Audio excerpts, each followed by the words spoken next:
Hello, this is Nitrate Glow, and this is my audio commentary track for the 1967 thriller Wait Until Dark, starring Audrey Hepburn and Alan Arkin and directed by Terrence Young. So this is my first attempt at an audio commentary. Being a big movie geek, it's a thing I've wanted to do for a long time now, but I didn't get the courage to just sit down and do it till recently. And because recording is very new to me, I apologize in advance for any technical errors. I tried my best to keep the volume consistent, but hey, I'm not perfect. So this was very much a learning experience, and I appreciate your patience. So, Wait Until Dark is one of my absolute favorite movies of all time, easily in my top 5. I never failed to find it incredibly suspenseful and entertaining.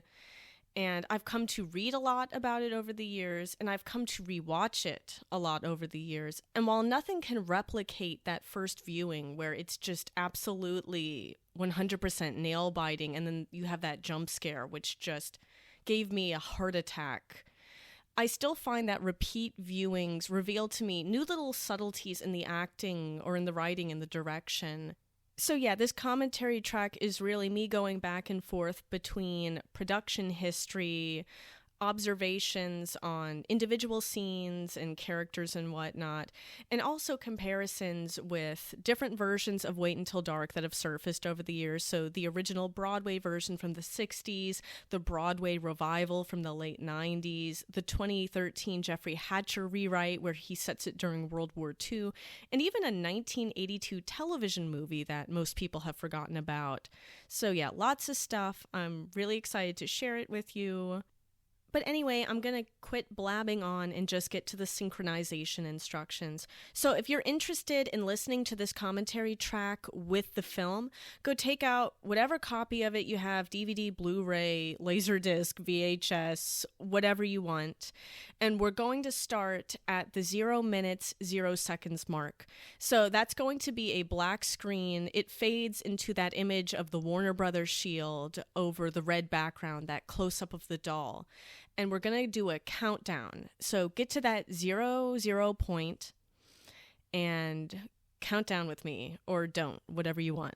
So 3, 2, 1, play. I want to start off by talking about this opening sequence and just how brilliant it is in establishing tone. So obviously you have Henry Mancini's score, which is very queasy and sinister sounding, and that hits you in the gut. But then there's the quality of the filmmaking itself. The director uses a lot of close-ups and these very cramped shots in this dingy little apartment. So we're already getting a claustrophobic vibe even before anyone's being imprisoned anywhere. And then you have the content of the scene itself, so it doesn't become obvious until a second viewing, but what we're watching here is a mutual betrayal. So Lisa is planning on running off with the heroine. She's going to cheat her partners out of money. But the old man, Louis, here plans on ratting out Lisa over the phone. At the end of his little appearance, he's going to make a call as she leaves, and presumably it's to Rote. And so that sets the perfect precedent for this story. This is a movie where people are constantly tricking one another and double-crossing one another. Even Susie is going to be tricking those men once she figures out something's wrong. So this little opening is so perfect with that. A brief note on the actress playing Lisa. So she is Samantha Jones. At the time, she was a model, and this was her film debut. She had studied acting. She had been interested in acting. So this brief part was probably a dream come true, and she really does make the most of it. I like how she's got this very 60s femme fatale thing going on. She walks with confidence. You really get the sense that she's this very arrogant, alluring presence. And even though she's not on screen for very long, she's very memorable. But unfortunately, she would not have a very long career. It basically petered out after this. She made a handful more films and then stopped acting by the early 70s. So here's the background on Wait Until Dark. It was written by British author Frederick Knott, best known as a writer of thrillers, even though he only ever wrote 3. Dial M for Murder in 1952, Write Me a Murder in 1961, and then Wait Until Dark in 1966. Dial M is still the best known, mainly because it was adapted by Alfred Hitchcock in 1954, but Wait Until Dark is probably the second most famous. So, Knott was inspired to write it after having a chat with an employee of the Perkins Institute for the Blind on a plane. He finished writing the play in 1964, and it was finally brought to Broadway, directed by Arthur Penn and starring Lee Remick in 1966. And the show would eventually go on to be a hit, both on Broadway and on the West End, despite the fact that the critics have always had issues with Wait Until Dark. I'll be talking about that a bit throughout the commentary. They feel the plot has a lot of holes and that there's pacing issues, but we'll get there when we get there. Anyway, there was already interest in producing a film version of Wait Until Dark even before the show opened. So Mel Ferrer, who was married to Audrey Hepburn at the time, he got a hold of the play script in the summer of 1965, and he found it fascinating. So he made a deal with Warner Brothers, and by the end of the year, it was announced that Audrey Hepburn would be starring in Wait Until Dark and that Ferrer would produce. By the mid-60s, Audrey Hepburn's career was in a really interesting place. In 1964, she had just come off the biggest film of that year, My Fair Lady. Despite all the controversy she got, everyone was accusing her of stealing the role from Julie Andrews.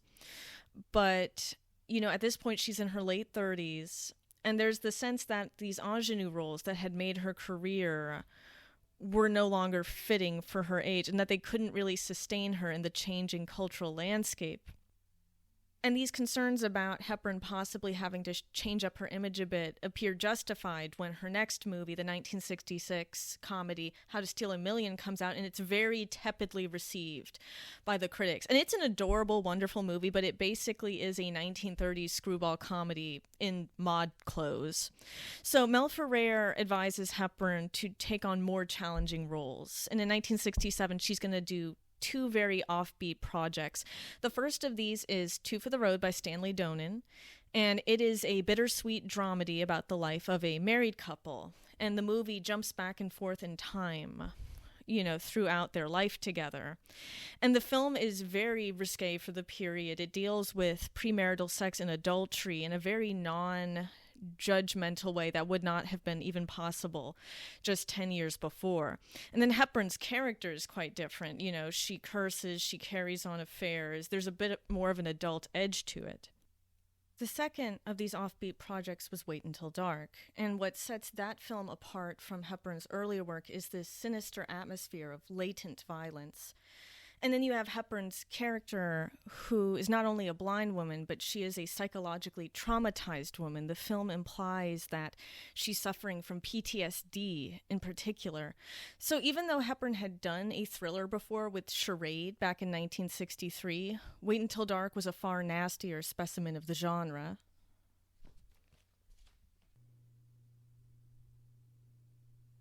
All right, we have Mike and Carlino walking down the street now. Production on Wait Until Dark started in January 1967, and they tried to get all the location photography out of the way first. So they did the Montreal scenes, the airport scenes. These Greenwich Village scenes were shot over a 10-day period, and apparently it was miserably cold at the time. Frederick Knott declined to adapt Wait Until Dark for the screen, so those duties fell to Robert and Jane Howard Carrington, a pair of young married screenwriters whose sole credit up to that point was the 1966 comedy Kaleidoscope. Now, in later years, Frederick Knott would very verbally regret that he had turned down the movie version of Wait Until Dark because he absolutely hated the finished film. A lot of his complaints just amount to nitpicking, in my opinion, but he did say he felt the movie was too stagey, that it wasn't cinematic enough. And there I have to absolutely disagree. I think the Carringtons did a phenomenal job streamlining the talkier sections and giving us information visually when they could. And this makes the pacing a lot better than the original show, in my opinion. In fact, I think it's overall an improvement on the original play. And when I say that, I am not trying to suggest that the play is bad. It's absolutely phenomenal. I actually prefer it to Dial M for Murder. I'm probably in the minority on that one. However, I simply think the movie is better paced, and I find it more satisfying as a thriller. This scene with Mike and Carlino entering the apartment is a great example of how the Carringtons make the play more cinematic. So in the original show, this is Act 1, Scene 1, and it's easily the most criticized in the whole thing. It's very long, it's very talky. Mike and Carlino originally entered the apartment separately, and before Rote shows up, they have a lot of verbal banter about their experiences in prison and Lisa and the relationship between them. The movie is a lot quicker in cutting to the chase because the Carringtons have the benefit of the Lisa prologue. So the moment these two guys show up, we don't need to establish in any elaborate way that they're criminals. Just knowing they're associated with Lisa is enough to tip us off on that. And then their exploration of the apartment is mostly dialogue-free, like Mike looking at the photographs and looking at the equipment everywhere. He's able to piece together, along with the audience, that Lisa obviously doesn't live here. So with all that dialogue taken out, now you just get all the necessary backstory about the two men from Rote when he's blackmailing them. And that makes the sequence run about 5 minutes shorter than it does in the original show. So one thing I didn't notice until a much later viewing, in this scene in the bathroom, you hear the water running, and it's because the faucet is going, and Mike's going to turn it off. And it didn't hit me until much later that Rote probably left the water running so Mike would touch it and leave his fingerprints on it. And this movie is full of little details like that. I always pick up something new with every viewing.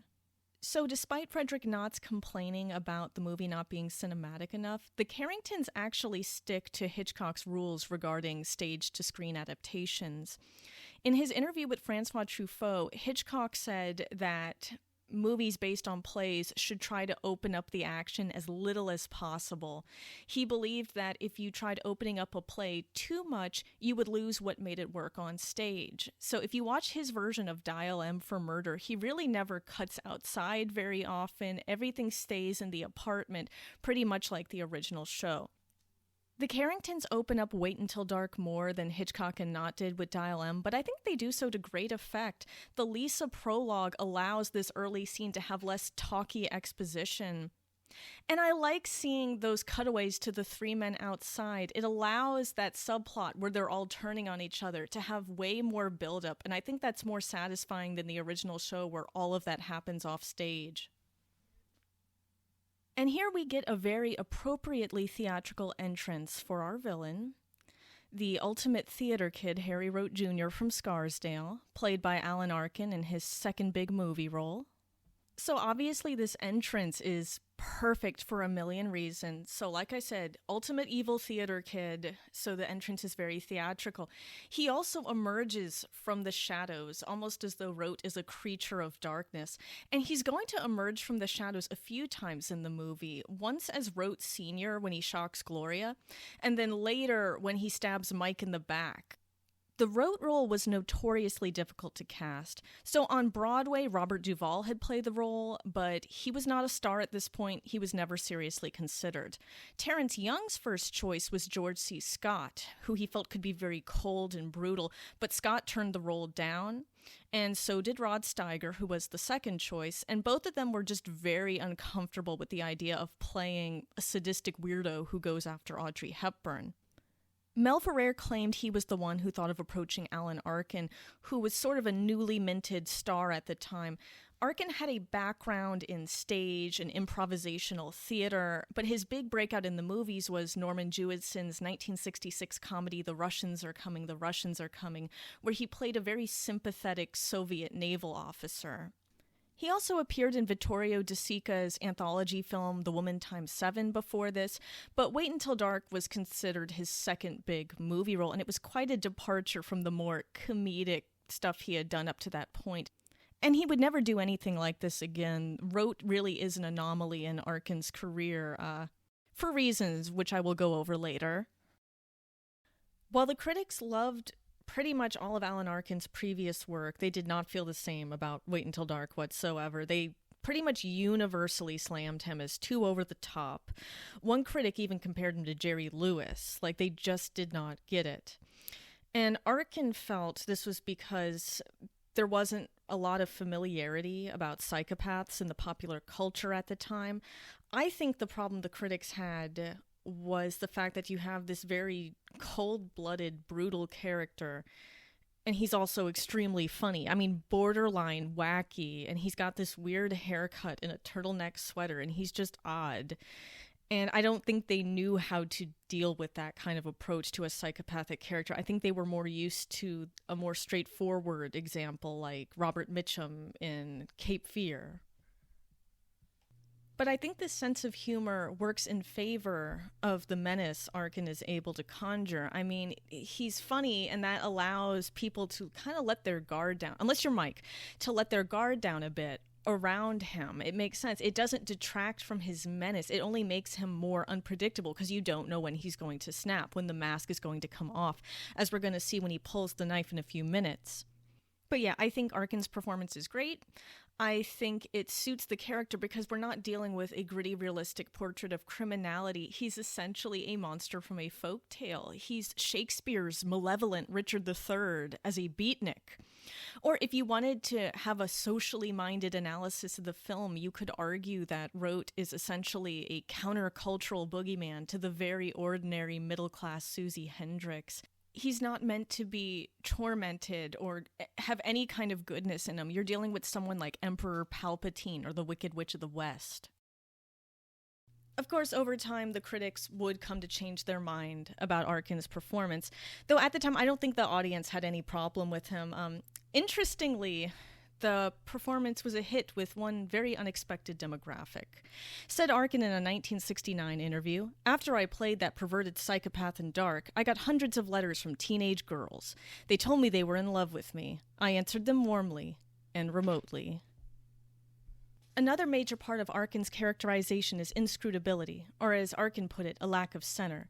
Said Arkin, "I wanted him to be something that was not present. My first introduction to the world of drugs was during Second City in Chicago. I wasn't involved in it to any great degree, but I had had enough experience with people on drugs of various denominations. The character was drawn from a lot of people I knew back then, pushed together. I played him as on every drug he could be under. I thought that his not being would be more frightening than violence. I always found it terrifying to be around someone whom you can't know and can't figure out what they're doing." So yeah, that all goes back to what I was talking about earlier, unpredictability. And I think one of the things that helps that too is the dark glasses he wears. You know, you can't really see where he's looking. It's hard to read his expressions sometimes. He remains a mystery. And of course, we don't know his real name. I think it's safe to assume it's not Harry Rote Jr., so he's a cipher. Okay, so we're about to get a very understated, very weird and creepy little moment with Rote by the laundry here. He's going to walk over to Susie's dryer and take out underclothes, specifically Susie's slip, to clean his glasses, and then he proceeds to inhale her scent from it the moment he realizes what he's holding. And this gesture introduces a unsettling sensual dimension to the character. In Not Script, there is no indication that Rote is a sexual predator whatsoever, whereas in the movie we're given small hints that Rote has unwholesome designs on Susie from the start. Rote's recruitment of Mike and Carlino is a tweaked rehash of the blackmail scene from Dial M for Murder, to the point where it borders on self-plagiarism. You have a criminal mastermind luring small-time crooks into a complicated scheme. He uses money and blackmail to secure their compliance. The intended victim is a woman. About the only difference is that in Dial M, Tony Wendis explains his intended murder plan in detail, just so we can watch it all go wrong. While in Wait Until Dark, the audience has no idea what the con entails until the criminals actually start it, which bonds us a little bit more to Susie, though we still know more than she does. Wait Until Dark's blackmail scene is more difficult to pull off than the one in Dial M. The actors have to navigate lots of bald exposition for one thing, and if you're playing Rote, who has the lion's share of it, you have to make sure all that exposition is both engaging and comprehensible. Engaging because exposition done badly is a bore, and comprehensible because you don't want the audience to be confused about what's going on. This was a problem when the play was revived on Broadway in the late 90s, with Quentin Tarantino playing Rote. He was panned for a variety of reasons, but one major complaint was that he flew through the exposition way too quickly, making it harder for the audience to follow what was going on for the remainder of the show. Luckily, the film's actors don't have to wade through as much dialogue, because the airport prologue takes some of the burden off of them, as I said earlier. It's still tough to pull off, but I think they did great in the end. The sequence is compelling and packed with a low-burning tension due to the way the personalities of the three men clash, even in small ways like Mike rejecting Rote's offer of a cigarette or Carlino making snarky comments.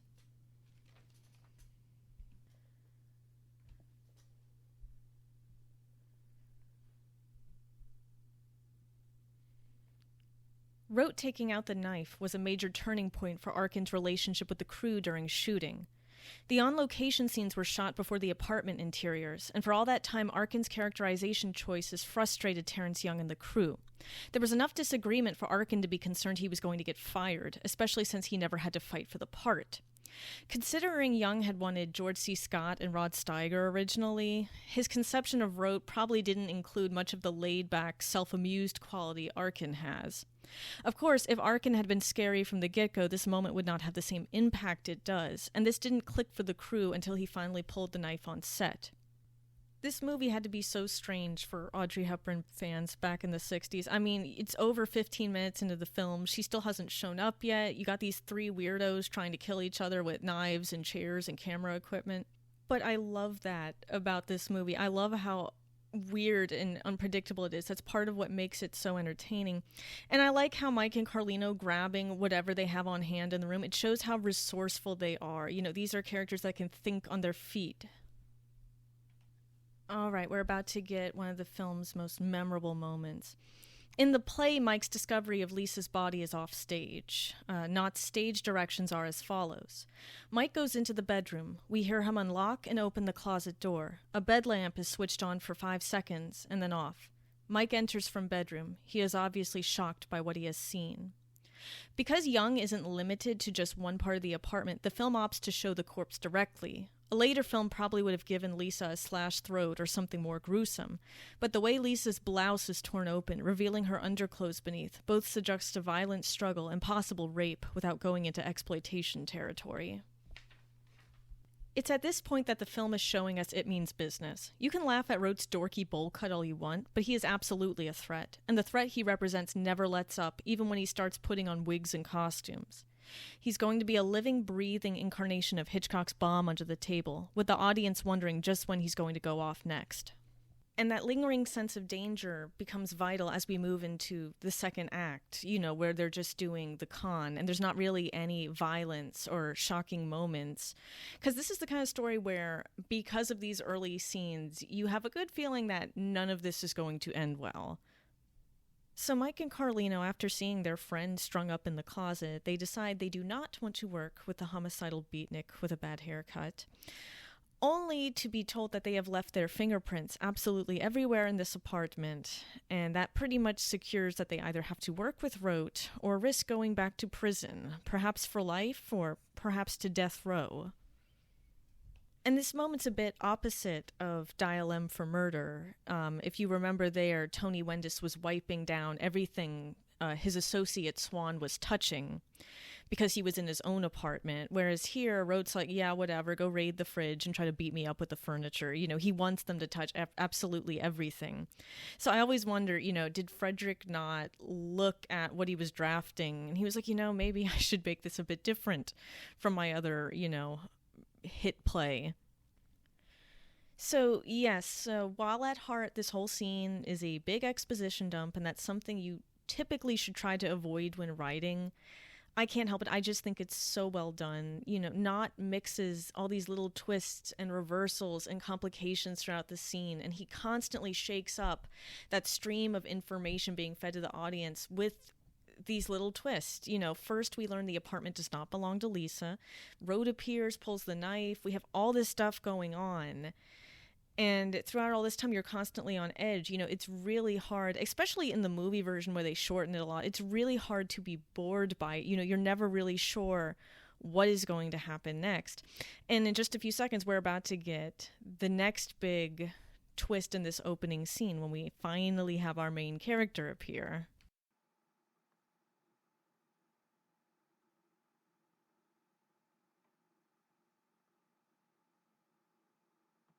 So it takes Audrey Hepburn over 21 minutes to appear in the flesh on screen.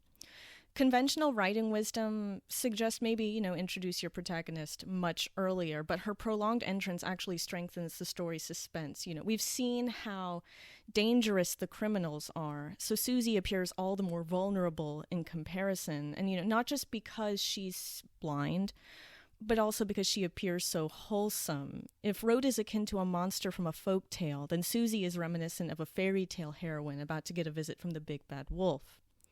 And I think that fairy tale vibe is very much intentional. She carried that with her no matter what film she appeared in. Hepburn was always associated with sweetness and elegance. So casting her in a movie as dark as this was a sadistic stroke of genius. However, underlying that winsomeness was always a sense of inner strength, of silk-hiding steel. And you can see that quality in her best films, whether it's Princess Anne stoically giving up romance for duty in Roman Holiday, or Sister Luke's fervent battle with her conscience in The Nun's Story. In Wait Until Dark, you can already detect Susie's courage and intelligence in this first scene. She's going to be observant enough to notice a chair out of place, and as we'll see a few minutes later, the smell of the men's tobacco. And that's the interesting thing about Wait Until Dark, is that Susie is not a helpless damsel in distress. She's actually very competent, and a lot of her problems come from her insecurities. Tim Brayton, in his review of the film, he makes a really good point where he says, it's obvious to the viewer that Susie can survive the experience, but it's not clear she is as aware of it as we are, which is a lot more interesting than helpless woman preyed upon by evil men. At the moment, Susie is calling Sam, who, we saw taking the doll from Lisa at the airport. And I think it's safe to say he might be the most universally hated character in this whole movie. I have actually seen people who hate him more than they hate Rote, and considering Rote is basically the devil, that's quite an achievement. I have issues with the way he's written myself. I think my feelings are a bit more mixed than most people, because I actually think the Hendrix marriage, the way it's written, there's a lot of genuinely subtle and intelligent characterization there, which I'll get to later in the commentary. But yeah, I just so you know, I do agree that that last scene is really, really stupid, and I think that's honestly the reason people hate Sam. Susie's brief encounter with Lisa's corpse is probably the most Hitchcockian image in the entire movie. And I'm not just talking about the dramatic irony of it. There's also a weird blend of the sinister and the comedic. I'm particularly thinking about the way Susie almost flippantly whips Lisa across the face with her scarf. It's very reminiscent of Hitchcock's own comedic disrespect for the dead in something like The Trouble with Harry. Now, interestingly, if you check out the original trailer for Wait Until Dark, it includes the scene of Susie rummaging in her closet, but they use alternate footage where the garment bag is zipped up and you don't see Lisa's body at all. So clearly the marketing team wanted to keep the corpse as a nasty shock. When Susie leaves her apartment at the end of this scene, you may notice that she does not lock the door behind her. And this leads me to the most common complaint about Wait Until Dark, movie or play, and it's this idea that Susie never locks her door, so she's just inviting all these bad things to happen to her. Roger Ebert famously accused the film of having an idiot plot, which is basically a story in which ineptitude pushes the action forward rather than logical character motivation. Now, to play devil's advocate for this scene in particular, you could argue Susie is not locking the door because she figures Gloria is in there having a smoke, so what would be the point? Secondly, Susie actually does start locking her door by the midway point of the film, specifically when she thinks Rote might be a disguised police officer. And even in the first half where she has the door unlocked, the men never really take advantage of it. They're almost always knocking on the door before entering, letting her answer it. So the whole she never locks the door thing, beyond being just untrue, it's also just a very overblown complaint. I like this bit where you can hear him unzip the garment bag and just let the body drop to the floor. And then you got these two looking at each other, realizing how absolutely and utterly screwed they are. Okay, and then we transition out to the next scene. The guy in the red here is Shatner, played by Frank O'Brien. He was an actor who largely did bit parts on television. Invented exclusively for the movie, Shatner exists so the audience can be explicitly given plausible reasons for Susie's isolation in the apartment building. The brief dialogue between the two here, we learn a few things. So first we learn the shady landlord is not incredibly popular. He's kind of let the building get a bit run down. He's never really around, so he can't really hear any complaints from any of his tenants. And 5 people usually live in the building. So that's Shatner, Gloria's mom, Sam, Susie, and Gloria. And today, Susie and Gloria will be left by themselves. Gloria's mom is out doing God knows what. Sam will be out on assignment, and Shatner will be off in Vermont chasing stretch pants. The question of who would direct Wait Until Dark was an early subject of debate between Hepburn, Ferrer, and Jack Warner. So Jack Warner was vouching for Carol Reed, best known for The Third Man, but Ferrer and Hepburn wanted Terence Young. So at this point, and really still today, Terence Young is best known as the director of 3 of the early James Bond pictures, Dr. No, From Russia with Love, and Thunderball. But beyond that, Mel Ferrer was very impressed with Young as a craftsman. He felt he was ideal for suspense pictures, especially if you consider the end of From Russia with Love, that fight scene on the train, which is in pure Hitchcock mode. Audrey Hepburn's connection to Terence Young was a bit more personal. She had actually met him when she was a teenager during World War II. He was an Irish tank commander at the time, and he ended up in a Dutch hospital where she nursed him back to health. She had also met him very early in her film career when she was trying out for the 1951 production of Valley of Eagles, which he was directing. And though she was wrong for the part, Terence Young was very impressed by her pluck and her willingness to work hard, and he knew he would love to collaborate with her one day. But Jack Warner had a problem with Terence Young, mainly Young's love of gambling and partying, and he felt like Young was going to go over budget and over time. But in the end, Hepburn and Ferrer would win the round. They got their way. Now, some have wondered, given the fact that this was based off a play written by the same guy who did Dial M, why wasn't Hitchcock asked to direct the movie? And there is one source I found. It's from the Alexander Walker book on Audrey Hepburn, where he has this story about Warner Brothers asking Hitchcock to direct the movie and him turning it down the moment he learned Audrey Hepburn was involved. So back in the late 50s, Hepburn was going to collaborate with Hitchcock on a movie called No Bail for the Judge, but she backed out of the project, either due to objections over a rape scene or because she was pregnant or she miscarried. Either way, she backed out. Hitchcock had a grudge against her ever since. And Alexander Walker claims that grudge persisted into the late 60s, and he turned down the movie based on that. Now, I'm not sure how true this is. I've never seen this story in any of the other Hepburn biographies, so please do take it with a grain of salt.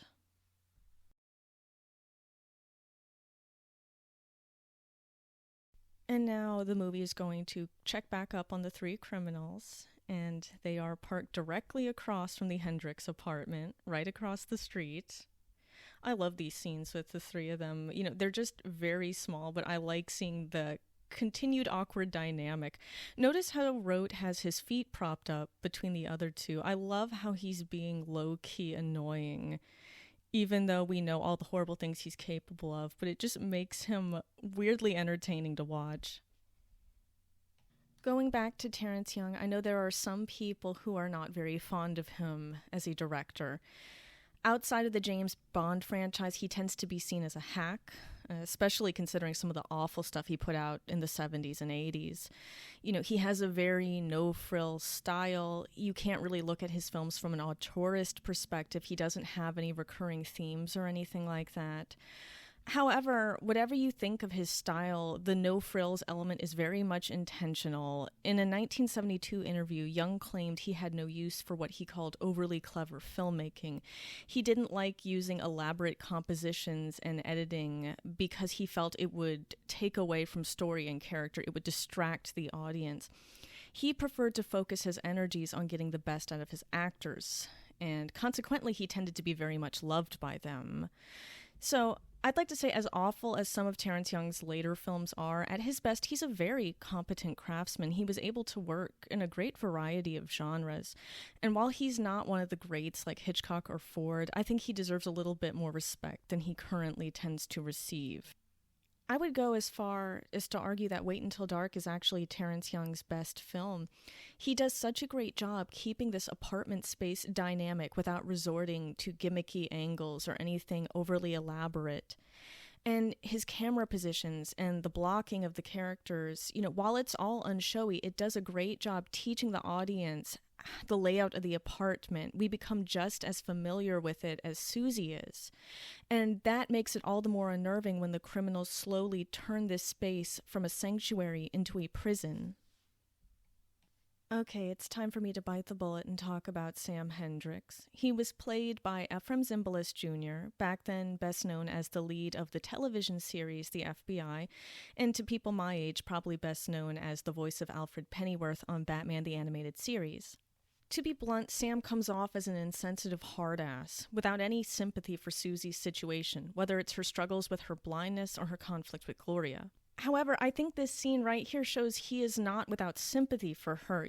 Whenever he hugs her and tells her, "I only ever want you to be Susie," he's basically saying, it's not that I think you're incompetent. I think he's more upset at her lack of confidence, that she feels she isn't capable.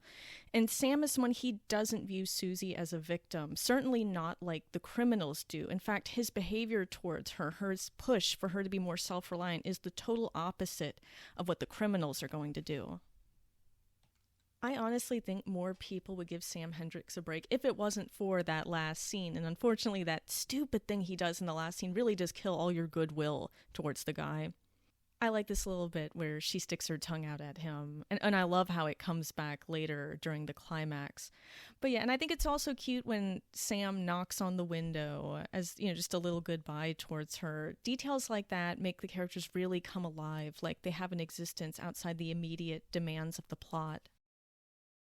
I'm sure all the Sam haters really enjoy this roadside wave courtesy of the taxi. Alright, so now with Sam out of the way, the con can officially begin. 30-year-old Robert Redford was originally considered for the Mike Talman role, but the part went to 40-year-old TV and radio veteran Richard Crenna. No doubt Redford would have been edgier and sexier, but I don't think he would have conjured the same sense of tragic weariness Crenna brings to the role. And Crenna is so underrated in this part. I think he's especially good at differentiating the two versions of Mike, both the quiet, guarded criminal and the warm, affable con persona.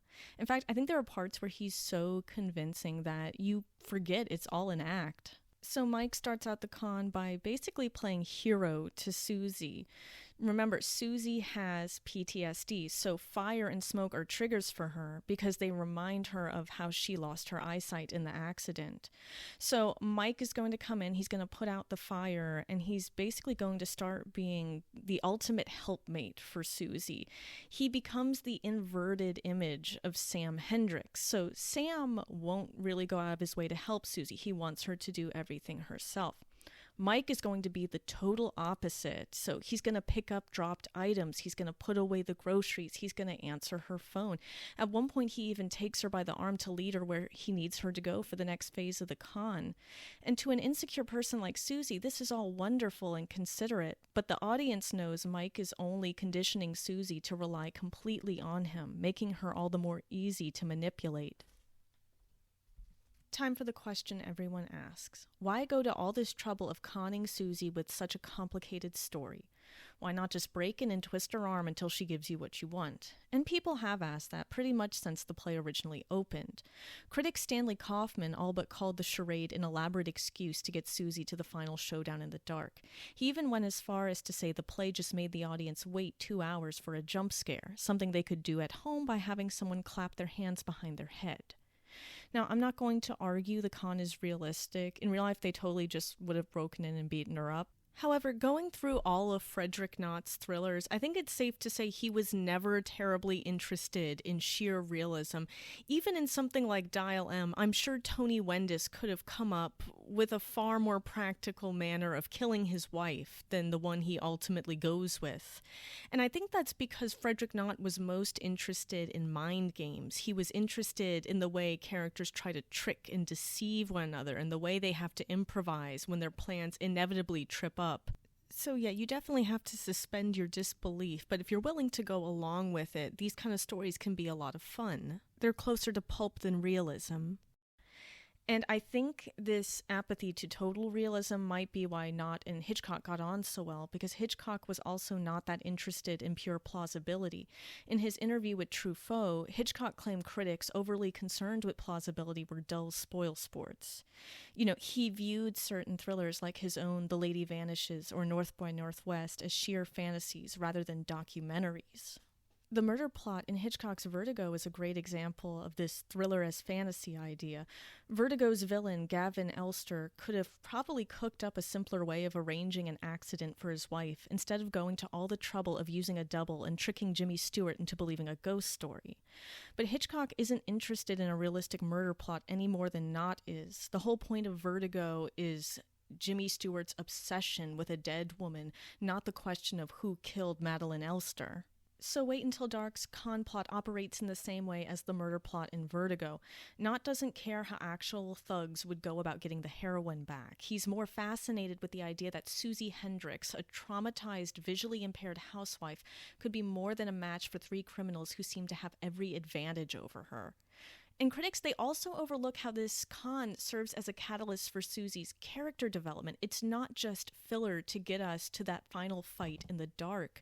The charade forces her to deal with her erroneous belief that her blindness makes her helpless. By the time she does battle with Roach, she's grown so much, and that's because of having to face her demons through this charade plot. Okay, so while I was busy yapping, you may have noticed when Gloria peeked in that Mike turned his face away from her. And if you pay attention throughout the film, you'll notice anytime Gloria enters the room while Mike's there, he tends to turn his face away, or in some cases, his entire body. And that's because, unlike Rote, he's not going to have the benefit of wigs and eyeliner to disguise himself. I always thought that was just such a cool little detail.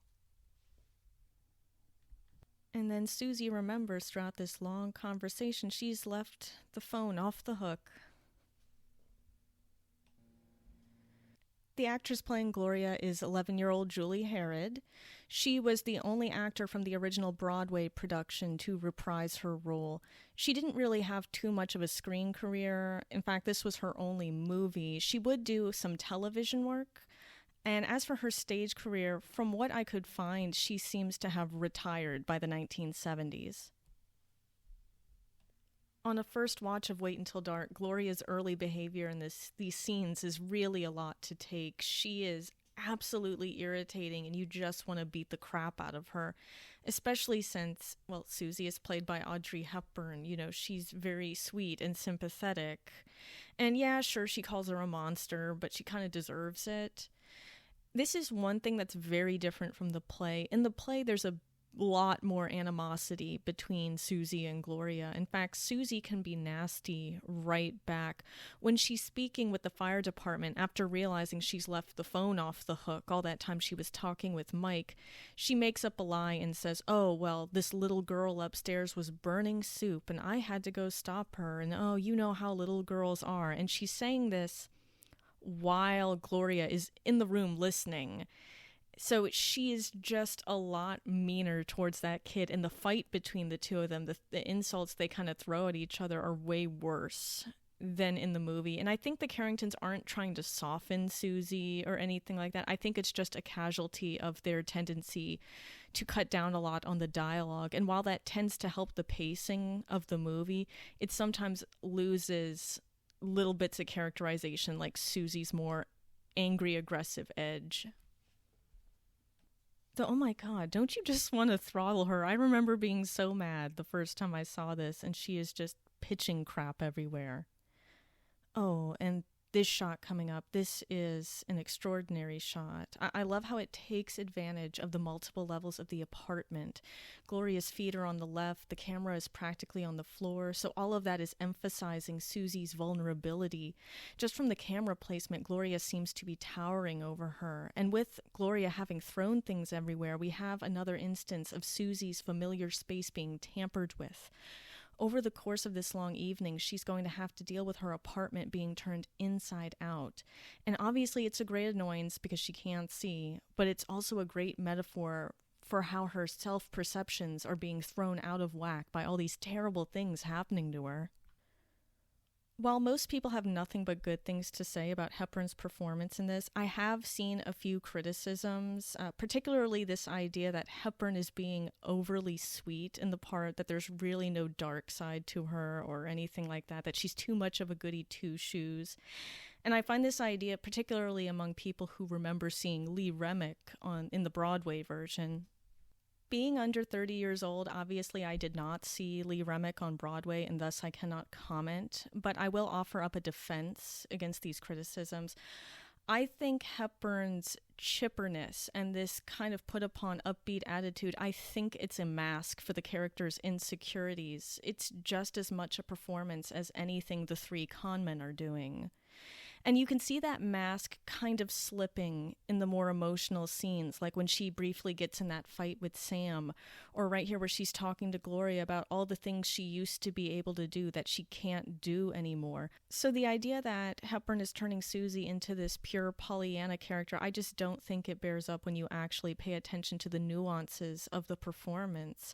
There's a sense of loss in scenes like this, and it helps make Susie feel like an authentic human being. It adds a lot of weight to her emotional journey over the course of the movie.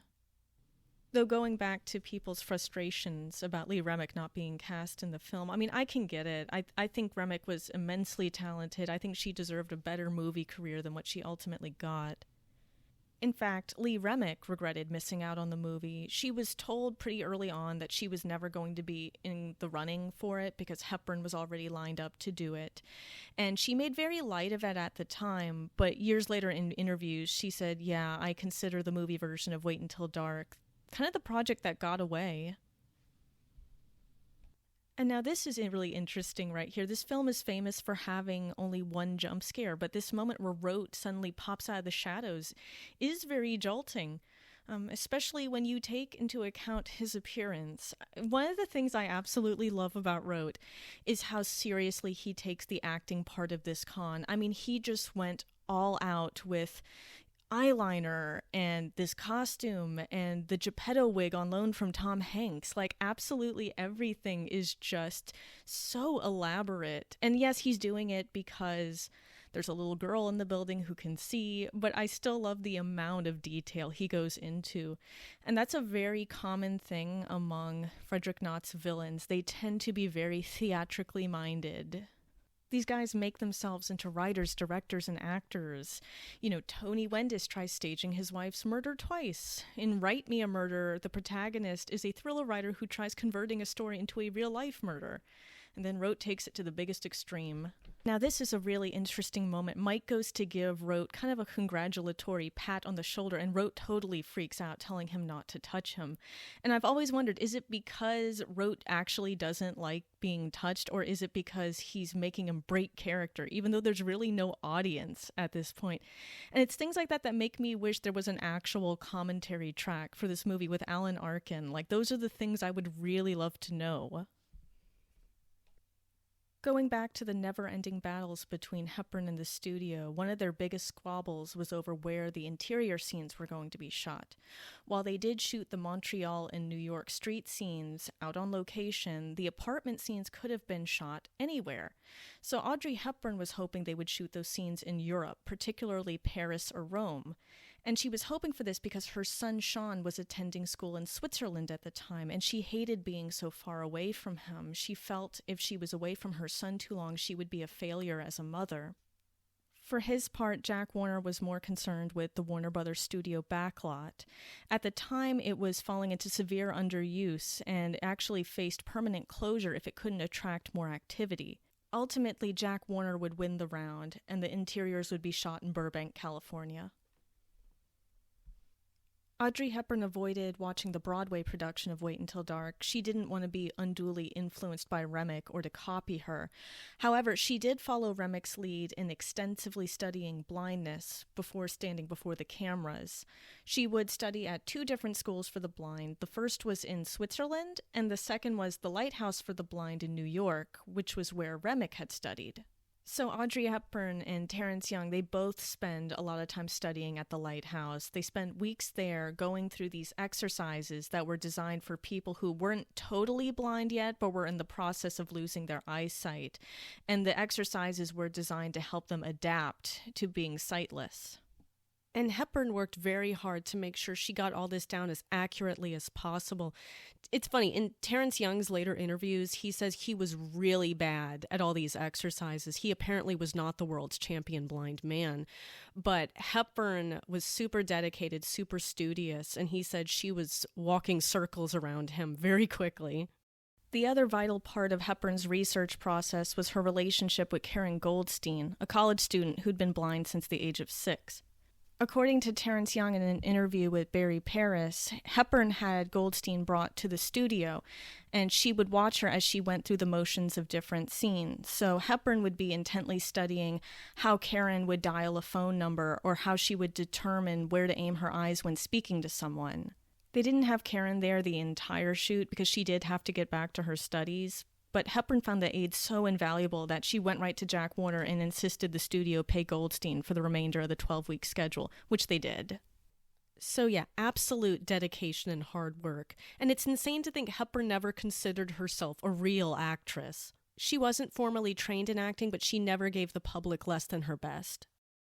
I love the interplay between Crenna and Weston in these scenes. Just the little pats they give each other, they give these very affirming looks like, yeah, we're doing a great job. And I like how, in particular, Carlino patting Mike on the shoulder just a few seconds ago. It's kind of a callback to when Mike tried doing it to Rote earlier and Rote just bit his hand off. Little details like that are a great way of distinguishing the criminality of Mike and Carlino from the criminality of Rote, or even Lisa. Because even though Mike and Carlino are greedy, lying con men who love money, at the very least they have each other's backs. Well, Rote only has your back if he's stabbing it, and Lisa seems to be betraying people constantly. She betrayed Mike and Carlino, and then she tried betraying Rote. So there's really a gulf between all these criminals, even though they're ostensibly working on the same side. And this brings me to a common, well, it's not super common, but a criticism I've seen of the film often enough, this idea that Crenna and Weston are both miscast, that they're not threatening enough to be criminals. And I have to wonder if these criticisms come from viewers who associate Weston and Crenna with other parts they've played. Like, Crenna often played the good guy in a lot of stuff. He's best remembered for being in the Rambo movies. So, and then Weston did a lot of comic relief. He's in stuff like Please Don't Eat the Daisies or The Thomas Crown Affair, where he plays a criminal, but he's very bumbling. So I think they work just fine here. Part of what makes them potentially menacing is the desperation of their situation. They're being blackmailed into doing this, and they're also ex-cons, so they probably are desperate for work. And I repeat once again, they are not actually killers, they're con men. So I think those weapons they carry are mostly for self-defense, or if interactions with other criminals or their marks go horribly wrong. Check out Mike's reaction to Rote Jr. when he opens the door. See, this is another reason I love the charade part of Wait Until Dark, because if it wasn't there, we would be cheated out of seeing Alan Arkin in this delightful blonde wig. I absolutely adore it. So going back to pre-production conflicts, the next big topic of debate was scheduling. So Audrey Hepburn was fond of using what was called European hours. Back when she had shot How to Steal a Million with William Wyler in 1965, they shot from noon until 8 o'clock at night. And Mel Ferrer was all on board for this idea as well, especially since the Camelot crew was shooting nearby. So he figured, if we shoot on these hours, we'll have less issues or conflicts with those guys. Jack Warner did not agree, so Jack Warner was concerned with having to pay the unionized workers overtime, so there was a bit of squabbling over this. In the end, they came to a compromise. They would end up shooting from 11 to 7, so it technically wasn't overtime. Of course, this wasn't the end of Jack Warner's issues with the Wait Until Dark production. Later, I'm going to talk about his decision to make Audrey Hepburn wear contact lens in particular, but the other thing he had an issue with was every day at 4 o'clock, Audrey Hepburn started having tea breaks on the set. Everybody would join in. Everybody had their own cup. Everybody would start speaking in British accents if they didn't already have one. There were pastries. These were very elaborate affairs, and everybody enjoyed them. But Jack Warner felt they were an unnecessary indulgence and that it was going to make the movie go over schedule. And he would constantly complain to Mel Ferrer about this stuff. He never complained to Audrey because he didn't want to negatively affect her performance. But he would complain to Ferrer all the time. I mean, you have to remember, he's someone who has been in the film industry since World War I. So he felt he knew what he was talking about and they didn't. Ultimately, Jack Warner's worries were for nothing. The film would go along under budget and under schedule, wrapping in April. And if you know anything about Audrey Hepburn's life, you'll know this was not exactly a happy shoot for her, all the stuff in her personal life, though there were attempts to lighten the mood on set. So Terrence Young would bring Frank Sinatra records and he'd play them between takes to relax everybody. Weston and Crenna would play practical jokes on people. One thing they would do was to go over to the Camelot set, snatch some costumes, put them on, and then go ambush Hepburn or Arkin while they were dressed as knights. But even with all the laughing and joking on set, it wasn't exactly the most fun time for Audrey Hepburn. And it wasn't the most fun time for Alan Arkin either. So the more he played Harry Rote Jr., the more he delved into this character's demons, the more he hated it, the more disgusted he became with having to bring all of that malevolence to life. It probably didn't help that Arkin was in absolute awe of Audrey Hepburn. He confesses that he was a bit tongue-tied when he was around her. Her sweetness and her professionalism, it made it very hard to pretend to be so cruel to her. And in the press at the time, he mostly joked that, oh, my children are going to be scared being around me. It made him so uncomfortable that he vowed never to play a villain ever again. And to this day, he's never gone back on that. All right, and here we have Mike answering the phone, sparing Susie from having to do it since she is so clearly in shock from what Rote Jr. has just told her about Lisa and the doll. And like I said before, this makes him the anti-Sam. He appears to be chivalrous, but he's really making her more passive. He wants her to be afraid. He wants her to rely absolutely on him. So we are about to get what I like to call Rote's Oscar moment. It's where he is on the phone, supposedly reacting to Lisa's death, and it is quite delightful. So I'm just going to have a moment of silence while he does his thing.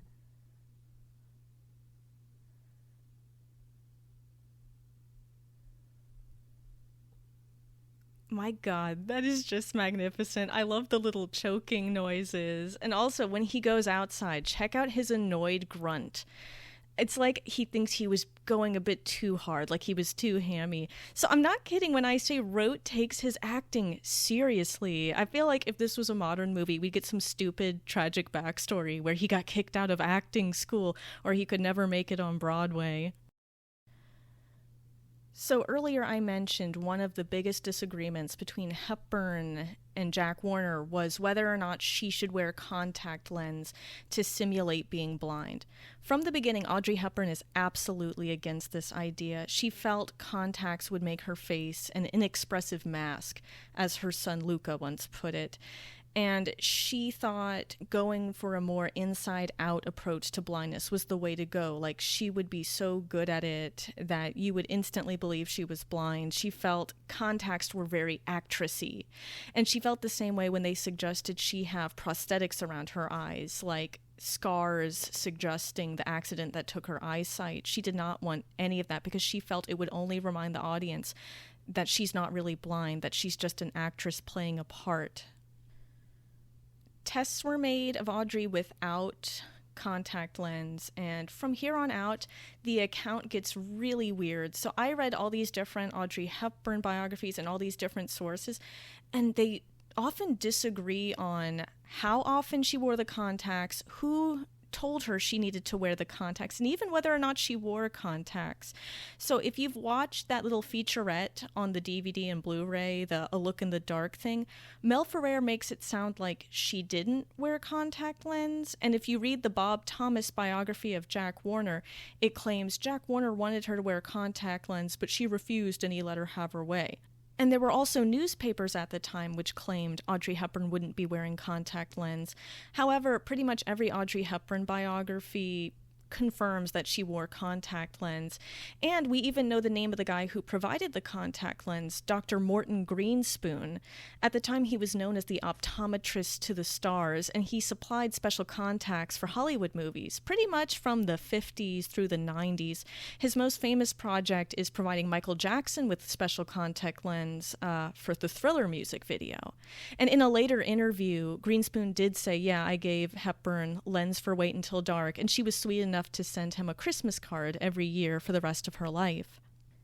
It's pretty much consistent across all the biographies of Audrey that Jack Warner and production chief Walter McEwen wanted her to wear the contacts. A few of them include cinematographer Charles Lang in the pro-contacts group. But another point of contention is how often she wore the contacts. So Barry Paris, in his book, he claims Hepburn only wore the lens in close-ups, where she could not avoid reacting with her eyes. Whereas Charles Hyam and Warren Harris claim she had to wear them in every scene, close-up or not. So I don't really know what is exactly true, but what we do know is that Hepburn really disliked the lens. They were very uncomfortable. They actually did impair her vision, and she would sometimes bump into furniture for real, amassing quite the collection of bruises while filming.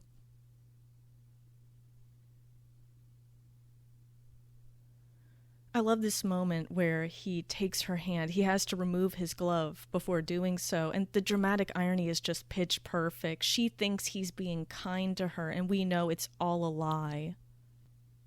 So this scene with Susie and Mike turning her apartment inside out to look for this doll, it represents the height of the con men's gaslighting of Susie. At this point, she pretty much believes that her husband is in danger, that he's possibly connected to a murder, and that he might be seeing another woman. She is at her most emotionally vulnerable in this moment. However, this scene is also a big turning point for Susie, particularly once they discover Sam's love letters. Up until this point, both Susie and the audience are likely to see Sam as a very tough, unsentimental guy. However, these love letters show he has a softer, more tender part of his personality, and the presence of these letters totally shakes Susie's faith in the story being presented to her by these men. At the very least, she is no longer convinced that he's seeing another woman, or, God forbid, that he's guilty of murder. So at this point, Susie becomes a more active character. No longer content with accepting the information presented to her at face value, she's going to start examining all the little flaws in the story she's being given, and then she's going to recruit Gloria for help in discovering what's going on. And this leads us to a unique aspect of Wait Until Dark that doesn't get discussed enough, in my opinion. While it tends to be categorized as a woman in peril story along the lines of The Spiral Staircase or Lady in a Cage, it's just as much a detective story, if an unconventional one. So Frederick Knott was never interested in writing whodunits where the criminal is unknown to both the characters and the audience until the final act. He felt that was putting all your eggs in one basket, especially if the audience could guess who the killer is.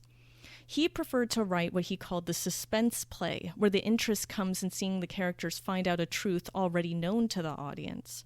So obviously that's a lot like Columbo, where it's about seeing the detective figure it all out, even though we already know who the bad guy is. And I don't think I've ever seen anybody describe Susie as a detective, but that's what she is here. In fact, that kind of makes Wait Until Dark part of an older tradition in pulp literature, what we call the tradition of the blind detective. So as early as the 1920s, we had visually impaired sleuths, people like Thornley Colton. And they would usually solve mysteries, and they would focus on clues that sighted people might overlook. So they'd be related to smell, hearing, or touch. It wouldn't take long before these kind of characters started appearing in film. One early example is the 1942 film Eyes in the Night, starring Edward Arnold as blind detective Mac McLean, who with the help of his seeing eye dog foils a Nazi spy ring. Another blind detective movie would be 23 Paces to Baker Street, and that one's about Van Johnson, who is a recently blinded playwright who ends up foiling a kidnapping plot. And then there are others. There's a TV movie from 1959 called Witness in the Dark, which is about a young blind woman who helps piece together the identity of a man who murdered her neighbor. But I'd like to particularly compare Wait Until Dark to Eyes in the Night and 23 Paces because all three of them share a similar scene. So obviously in Wait Until Dark, you have that scene at the end where Susie breaks all the light bulbs in her apartment so her attackers will be on even ground with her. Well, this scene is not unique to Wait Until Dark. The earliest example I can find on film is actually Eyes in the Night. Edward Arnold gets locked in the basement, and his attackers plan on killing him, so he breaks the lights in the basement so the playing field will be even. And Van Johnson does the same thing in 23 Paces to Baker Street. So obviously, even before Frederick Knott writes Wait Until Dark, the idea of leveling the playing field by taking out all the light sources, that's a trope. In fact, it's on TV Tropes. It's listed under Step Into the Blinding Fight. And what's particularly interesting when you compare Wait Until Dark to these earlier examples is how much more elaborate Wait Until Dark's version of this idea is. In Eyes in the Night, Mac McClane's fight with the Nazis, it lasts only really a few moments. And in 23 Paces to Baker Street, the final showdown amounts to little more than a few gunshots and a brief scuffle on a fire escape. But the showdown in Wait Until Dark lasts about 15 to 20 minutes. And Frederick Knott milks the situation for all its dramatic possibilities. He goes a lot farther than just a brief fight in the dark.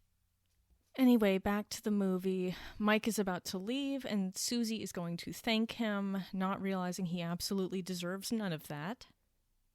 Susie's use of Braille in the movie is a change from the play. So in the play, whenever she has to memorize phone numbers, she does this little memory game with sugar cubes and such.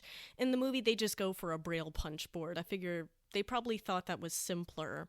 Though apparently the Braille used on screen isn't actually a phone number. It's apparently total gibberish. Hepburn did learn a little bit of Braille, but she was not proficient. And I figure the filmmakers probably thought this is only a few seconds of screen time. Probably very few people will notice the error. They didn't predict the rise of the internet and people calling out all kinds of errors on online forums. Anyway, in this scene with Mike and Carlino, we get our first hint that they plan on not parting very amicably with Rote. They plan on getting him out of the way. And I imagine it's both to avenge Lisa and also to make sure he can't blackmail them or have any dirt on them in the future. If you pay attention during this scene, you'll notice Gloria is using a key to get inside the apartment. So that shows us Susie has already started locking the door. I've seen this movie so many times that it's easy to forget just how great a twist Gloria having the doll the whole time is. I remember the first time I saw this just feeling really dumb that I never thought of that. When Susie comes out of the bedroom in a moment, we're going to see she has changed her wardrobe. And I've always tried to come up with a reason why she would need to change clothes. I think the sweater and pants were perfectly fine. And literally the only thing I can think of is that this is still an Audrey Hepburn movie, so she's got to wear at least 3 outfits. I feel like that's an unwritten rule. While we're on the subject of clothes, would you be surprised if I told you Jack Warner did not approve? He apparently thought Hepburn's clothes were way too plain. However, that was very much the point. Terrence Young and Hepburn agreed early on. Susie Hendricks is not someone who's going to be wearing Givenchy. She is a middle-class housewife. So there really isn't too much to say about her clothes in this film. She just ended up going to little shops in Paris and Rome and picking up a few things with very neutral colors, very simple, nothing too fancy. I know I've crapped on Jack Warner this entire time, so it's probably only fair for me to say he did eventually come around and stop bothering everybody. Once it became clear that Terrence Young wasn't going to go obscenely over budget or over schedule, he called Mel Ferrer and said, "Hey, you guys are all doing a great job. I just saw the rushes. You even did a good job in picking Terrence Young. Just don't tell him I said that." He even showed up for one of the tea breaks. He announced himself by saying, "Where's the effing tea?" and then joining in the cast and crew for a cup. And then on the last day of shooting, they went to their customary tea break, and Jack Warner arranged to have whiskey and gin served to everybody instead of tea, just as a celebration. Wait Until Dark was ultimately one of the last films made under Jack Warner's leadership. He had sold his controlling interest in the studio in late 1966 to Seven Arts Productions, but he would stay on as head of the studio until the summer of 1967. So he stepped down just as Wait Until Dark was in post-production. But when you think about it, it really makes the film part of the end of an era. And it was also the end of an era for Audrey Hepburn, even though at the time nobody knew this was going to be the case. After filming wrapped, there was already talk of another collaboration between Hepburn, Young, and Ferrer. So they wanted to remake Mayerling, which is a romantic tragedy based on the double suicide of Prince Rudolf of Austria and his teenage mistress, Baroness Maria Vetsera. And this story had been filmed twice before, the first time in 1936 and the second time in 1957 for television. And the television version had Audrey Hepburn and Mel Ferrer starring as the doomed lovers. Of course, this time Mel Ferrer was not going to be the romantic lead. He was just going to produce, as he had done with Wait Until Dark, and Omar Sharif was going to play the prince. However, plans for this fell through. Terence Young would go ahead and direct the film with Omar Sharif and Catherine Deneuve in the leads, but Hepburn and Ferrer dropped out, and that had a lot to do with the disintegration of their marriage.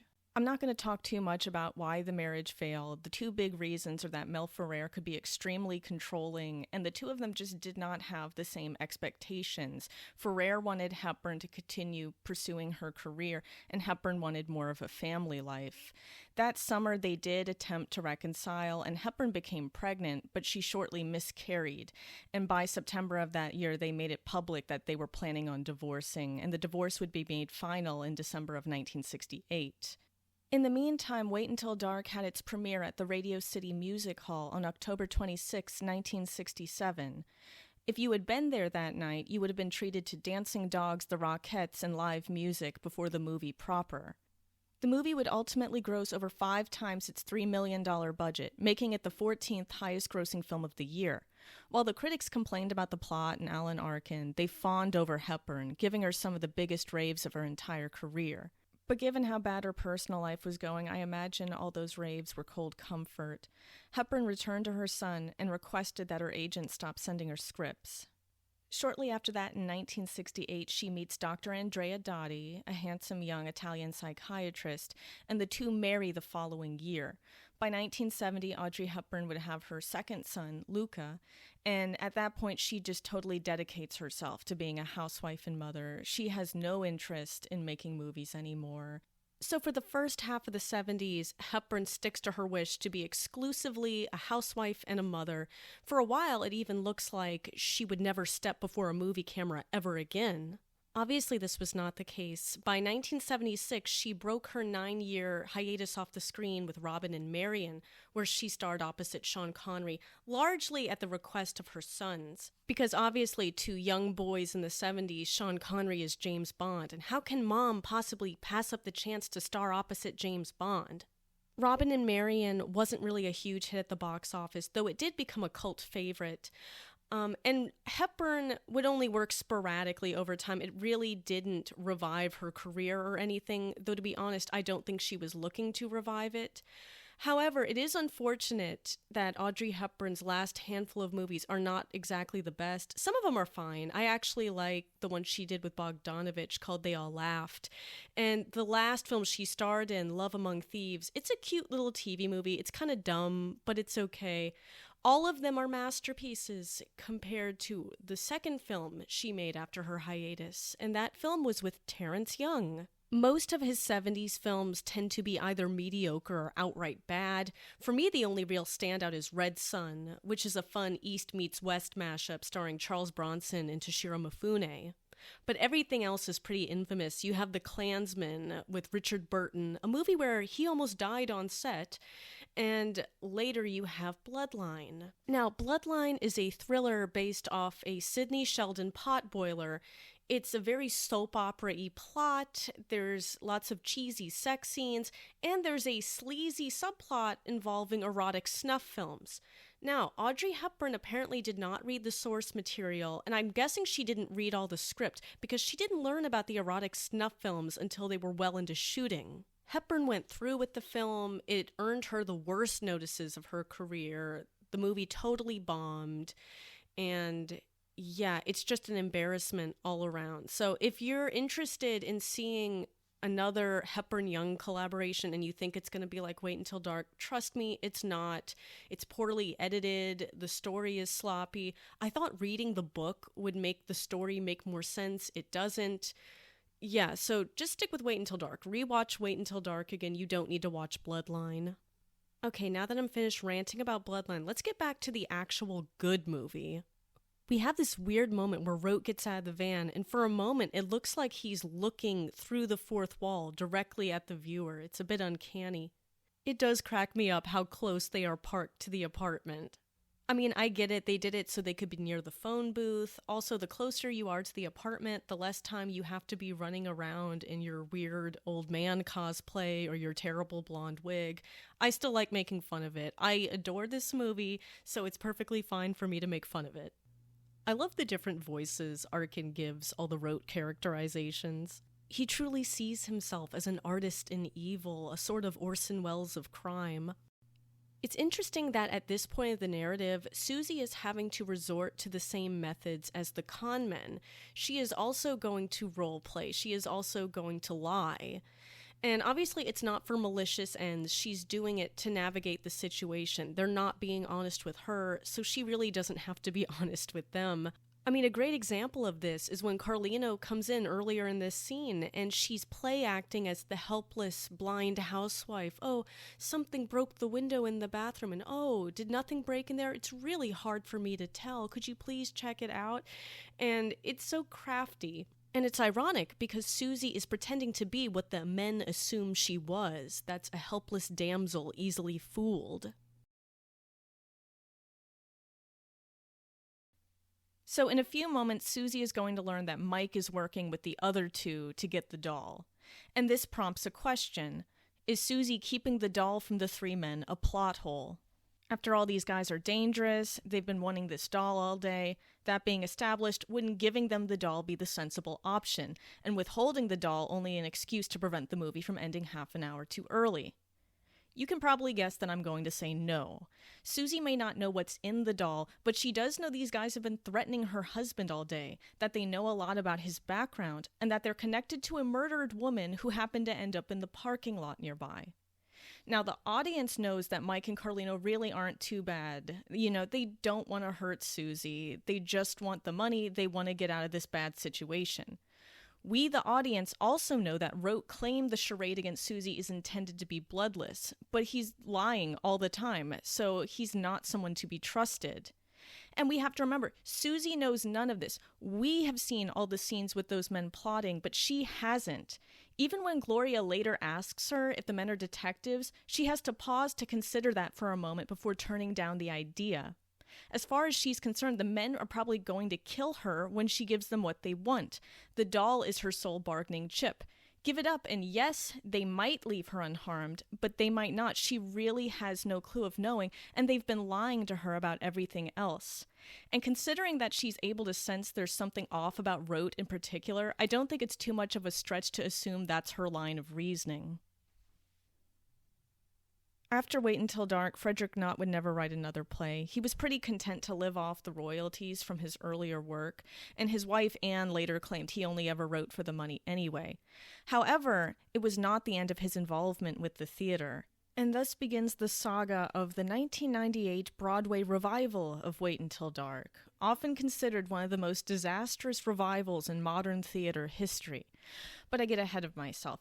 So the story of this revival begins with a 1995 tour of Dial M for Murder starring Roddy McDowall and Nancy Allen. And this show got mixed reviews from critics. They still thought the show was enjoyable, but they wondered if modern audiences would find it a bit dated. Still, this didn't prevent the show from getting a nice tidy sum at the box office. And this really invigorated Frederick Knott. So he goes to the producers of the Dial M revival and says, "Hey, what about bringing Wait Until Dark back to Broadway?" And this creates some level of trepidation for the producers. Thrillers really hadn't been popular on Broadway for many years. The last big one was Death Trap back in 1978. But because Dial M had done so well, they decided, well, why not take a chance?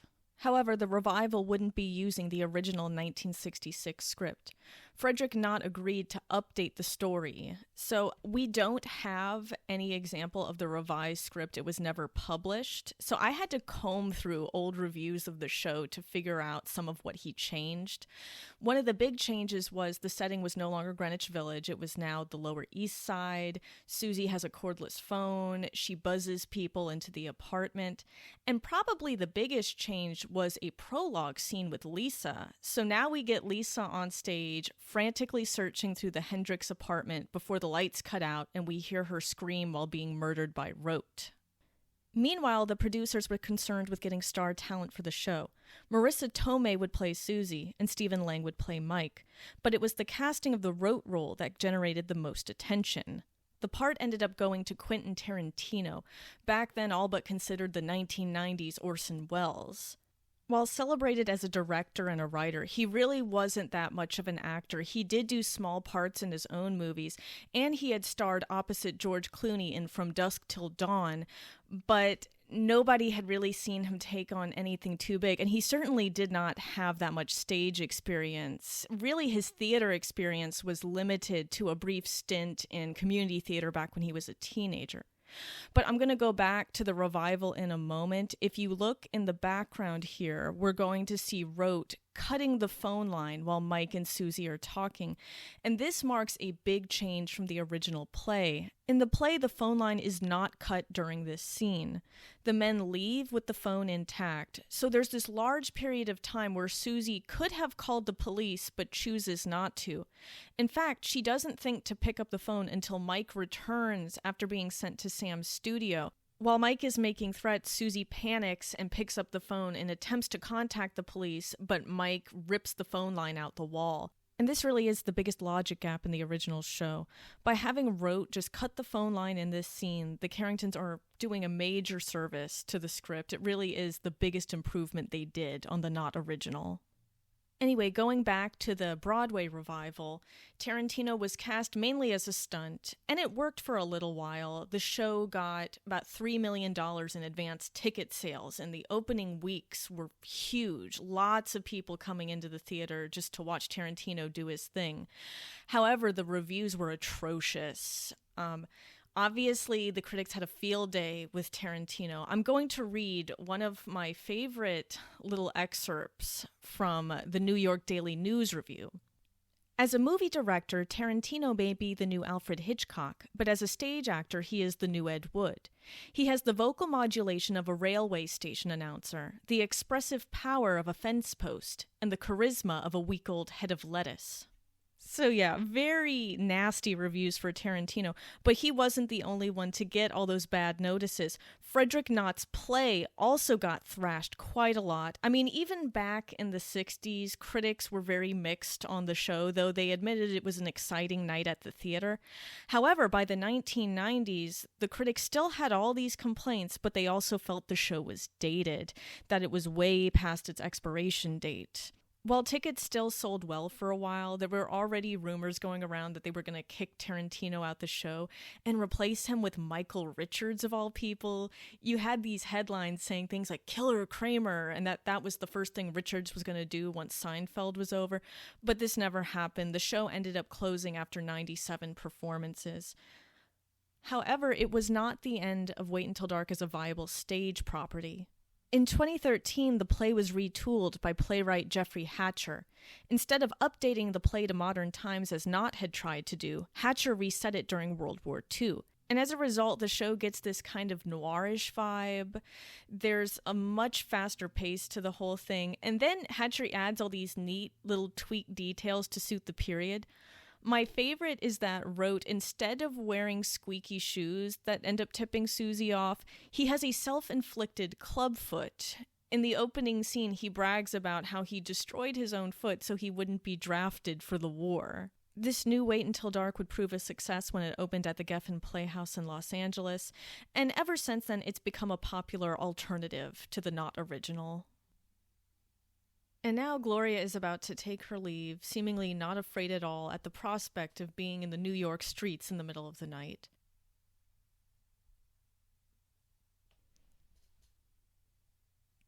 Now, this is a great little scene between Carlino and Gloria. I love how he just sticks his foot up in front of her. He doesn't care that this looks suspicious and weird. He's very blunt about it. I think Carlino is a really great middle point between Rote and Mike. He's not a monster like Rote is, but he definitely doesn't feel the same sympathy towards Susie that Mike does. He's just exhausted. He's sick of this crap. He wants to go home.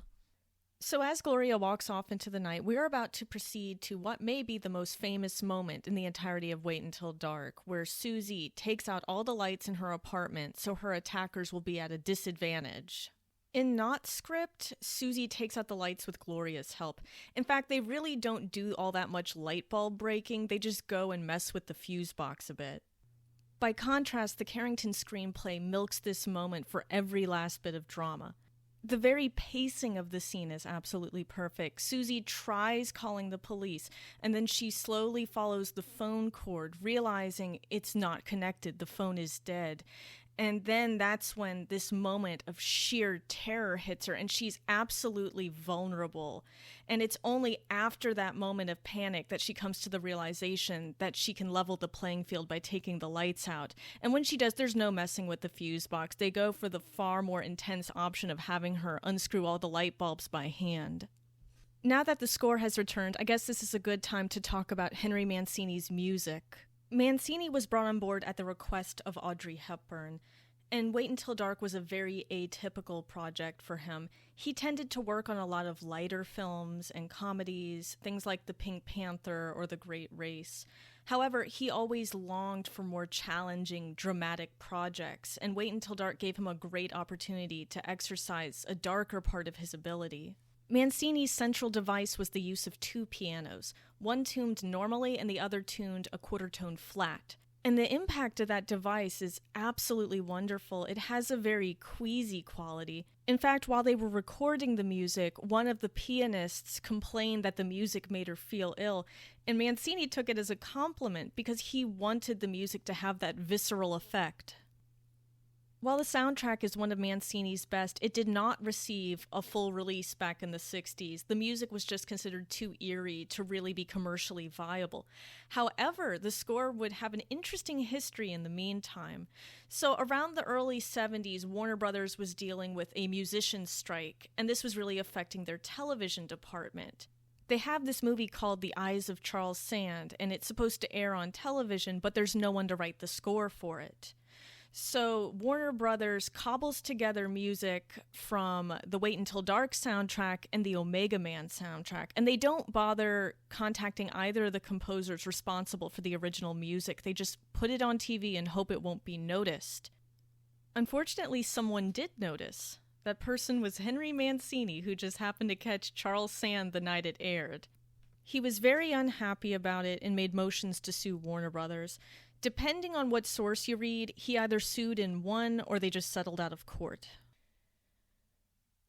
One of the most interesting things about this movie is the way Warner Brothers chose to market it. It's essentially an A picture with classy Audrey Hepburn, and they choose to advertise it like it's a schlocky William Castle movie. And if you don't know who William Castle was, he was a B-movie director in the 50s and 60s, and he was very famous for using in-theater gimmicks to promote his films. For example, with the movie The House on Haunted Hill, he sent a skeleton flying above the audience in the theater. Luckily, the gimmick here wasn't as corny as all that. Theaters exhibiting the film were asked to lower the security lights during the climax so as to plunge the audience into the same darkness as the characters on screen. And gimmick or not, it was apparently very effective for the people who saw the movie this way. Stephen King even later reminisced that he didn't realize how bright movie theaters were even when the movie is playing until he saw Wait Until Dark and all the lights were extinguished. So now Susie is pouring that hypo into the vase to use later on Rote. And I just gotta say, this movie has a wonderful sense of setup and payoff. Literally everything they brought up in those earlier scenes comes back in some way at the end of the movie. So Susie helping Sam with the photographs, that does more than just show the dynamic between the two of them. It establishes that Susie knows where all the light sources in the room are, and that she's familiar working with those chemicals. She knows what they can do to somebody's eyes. And then you have other little things like the knife Gloria picks up after her tantrum is going to be used on Rote later. And even Rote's box of matches that he uses when he's offering cigarettes to Mike and Carlino, that comes back in the climax where it constantly passes back and forth between Susie and Rote. So everything in this script is just so tight and lean. Not a single moment is wasted. So now that I've finished praising the movie for its mastery of setup and payoff, here is an exception to the rule. So Mike is breaking into the apartment with this little piece of plastic. And in the film, that is the first time we ever see it. However, in the Carrington screenplay, the plastic is established much earlier. Mike and Carlino ask Rote when he first comes into the Hendricks apartment, "How did you even get in here?" And he just pulls out the bit of plastic. I have no idea why this bit was taken out. It's something I would love to ask Terrence Young, but I don't have a Ouija board on hand. I love how even though Susie is clearly terrified, she's still a bit snarky with Mike, making the little comment about the desk. And now Mike's reverted back to that gravelly tone of voice he has when he's just his normal criminal self. After Susie discovers the love letters, you can kind of hear him slip back into that whenever he gets frustrated with her, but now the whole nice guy persona is just gone. And I don't care what anybody says, I do think there's genuine menace to Mike in this scene. Yeah, even though he's the nicest of the three men, he's still in a very desperate situation. Like, when he shouts at her and starts grabbing her, I remembered being very nervous the first time I saw this. There's absolutely the chance that he might do something. And my God, the acting from the two of them in this scene is so good. Like, she's just kind of frozen in fear, and he is shouting at her and shaking her. And that's the most physical any of those men have gotten with her up until this point. So it's all the more shocking when he actually does anything, even if in the end he doesn't actually hurt her. But of course, he takes pity on Susie in the end, and he respects her enough to clarify not the whole situation, but most of it. He makes her know Sam is not involved in any of this. He never even knew Lisa. There was no affair. He's not involved in her murder. In fact, I've always found it interesting to compare Wait Until Dark with another 60s home invasion thriller, Lady in a Cage, on this whole note of the protagonist's innocence. So Lady in a Cage has Olivia de Havilland as this woman with a hip injury, and she gets trapped in an elevator in her house, and then these thugs break in and ransack it. But in that movie, de Havilland is not presented as an innocent. She's very snobby. She accuses one of the thugs of being the inevitable product of the welfare state. She's controlling towards her son. So you get the sense that the criminals in that one are a kind of scourge of God, punishing her for her sins. Wait Until Dark is totally opposite. Sam and Susie are drawn into this whole conspiracy by chance. And to be honest, I think that makes the situation a bit more sinister. But I'm going to interrupt myself for a moment. We're about to get the most gruesome killing in the whole movie, where Rote tenderizes Carlino with a car. So one of the stuntmen listed for this movie is Kerry Lofton, and I'm going to assume he's the guy in the car here. Lofton was long considered one of the best stunt drivers in the whole business. In fact, he worked as a stunt coordinator and stunt driver on Bullet the year after this. My God, this really is a savage scene, isn't it? You can probably guess that in the play they don't show any of this. You just have Mike and Susie talking, and all of a sudden their conversation is interrupted by these loud tires squealing, and then Mike tells Susie, "Oh yeah, Rote's dead." Of course, you can make the argument that showing the parking lot murder makes it less of a surprise when Rote pops up behind Mike in the doorway, but I think both approaches actually work very well. In the play, you think Rote's dead, so it's a shock when he reappears. But in the movie, we know he's not dead, so that also creates suspense. It's dramatic irony. The characters think they're home free, and we know they're not. Oh, and here's one of my favorite details. Mike is going to take off his glove to take Susie's hand, and you may remember he did that earlier, right after he told her the police car was waiting outside. And back then, that was a sign of deception. He was tricking her. And now it's turned into a gesture of affectionate respect. He's being honest with her for the first time and allowing her to see him as he really is. And I think that's just very sweet and understated. Unfortunately for Mike, he's going to be spending the rest of the movie as a tripping hazard. All right, and here begins one of the absolute best, most intense sequences in thriller history. It's going to be hard for me to even say everything I want to say because it's just so good. It really rivals anything in Hitchcock. Okay, so I'll start with the editing and the direction. Here, the film is constantly cutting between these terrified reaction shots of Susie and close-ups of what she hears. So, Rote locking the door, or his shoes squeaking, him pulling the knife out of Mike. And this is a very subtle way of bonding us to her experience. Another thing I love about this scene is how Rote is just quiet throughout much of it. He's not gloating, he's not explaining what he's doing, he's just letting Susie piece it all together from the smell of the gasoline and the sound of it hitting the ground. And it's so theatrical and cruel of him. In fact, as much as Arkin came to hate Rote, I have to wonder if he didn't put a bit of himself in him in terms of how Rote definitely sees himself as an actor. And the one thing that's most like Arkin is Rote's comfort with improvisation. He doesn't seem to care that his whole plan just went to hell. This thing he probably spent hours preparing. He's perfectly fine just rolling with the punches. And if you know anything about Alan Arkin, he loves improvisation. And I suspect there's quite a bit of that in this movie, like here Rote taking his shoes off to disguise his placement in the room, or when Susie's going to try clocking him over the head with her cane. Those are things that are not in the original play or in the screenplay. So even if Arkin was miserable having to torture Audrey Hepburn, at the very least he seems to have had room to improvise as he liked. Now this moment coming up where Rote shoves burning newspaper into Susie's face, apparently this was a very long ordeal when they were trying to shoot it. So according to Richard Crenna, Alan Arkin kept screwing up this scene. Like, he would either mess up his lines or he would mess up the action. So they did this for hours. He said it took almost a whole day, and Audrey Hepburn kept having to scream and holler on cue. But Crenna says he found it remarkable how professional Audrey Hepburn was. At no point did she show that she was annoyed or that she was impatient, because she felt bad for Arkin. She could tell he was trying to do his best.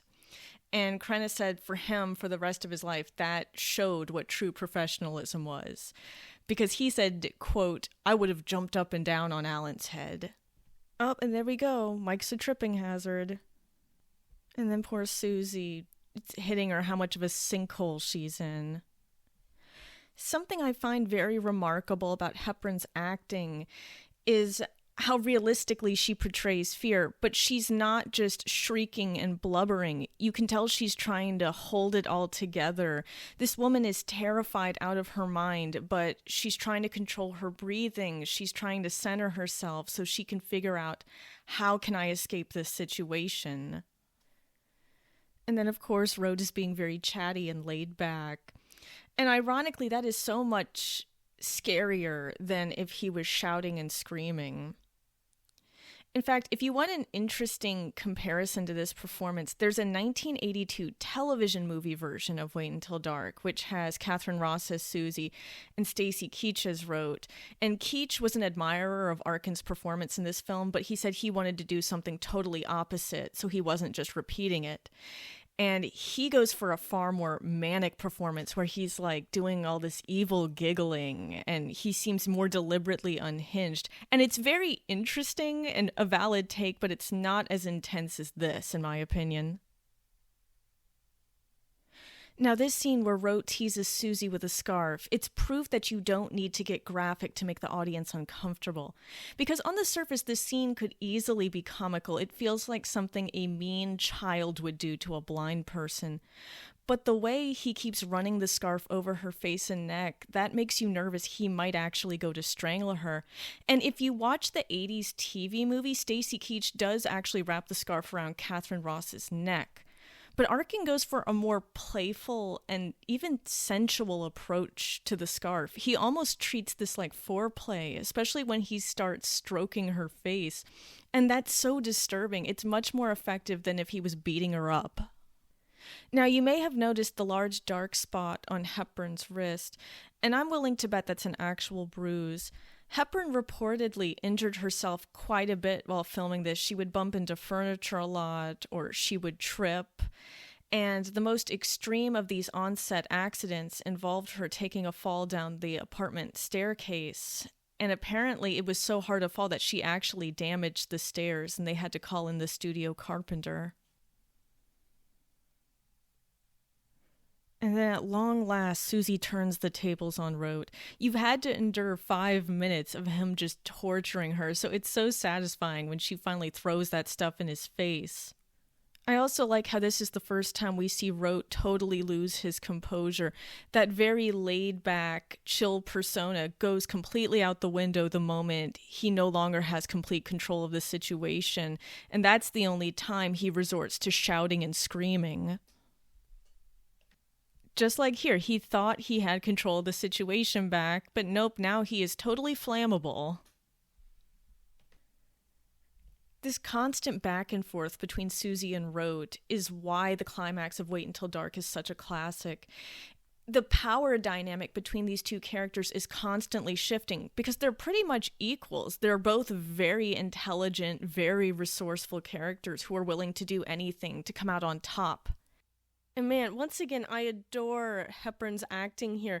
Even in the moments where Susie has the upper hand, there's still an element of anxiety to her orders to Rote. She's not gloating over him. There's still the sense that this is a very precarious triumph. Another interesting thing is how Susie is facing up to her phobia of fire here. She's threatening Rote with matches to keep him at arm's length, but she's also risking setting the whole apartment on fire. But that's what she has to do to give herself a chance to get out of there. She's gone from getting a panic attack at the very smell of smoke to using fire to buy herself time. And I always thought that was a neat little unstressed detail. And now this scene is just wonderful. You just hear that cane tapping away like in a regular heartbeat, and Susie breathing heavily. It's so creepy and intense. I imagine with the live theatrical version, it must be extremely visceral. But then, of course, the fridge opens and the light comes back. And we know about this before Susie does. She only gets tipped off when she starts to hear the motor running.